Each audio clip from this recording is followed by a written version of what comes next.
சத்தியமங்கலம் புலிகள் காப்பகம் என்றாலே அதன் வனச்சாலைகளில் யானை, புலி, சிறுத்தை, கரடி என ஏராளமான வனவிலங்குகள் தற்போது சாலைகளிலேயே உலா வருவதை நாம் பார்க்கிறோம்.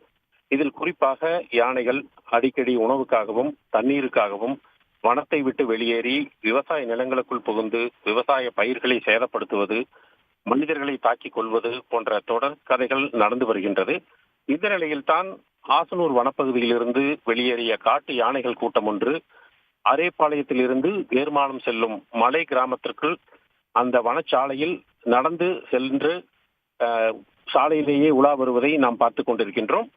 அந்த யானைகள் தற்போது சாலையிலேயே முகாமிட்டிருப்பதால் அந்த வழியாக சென்ற வாகன ஓட்டிகள் யானை கூட்டத்தை கண்டதும் அச்சமடைந்து தூரத்திலேயே வாகனத்தை நிறுத்தி யானைகள் வனத்திற்குள் செல்லும் வரை வெகுநேரம் காத்திருந்தனர்.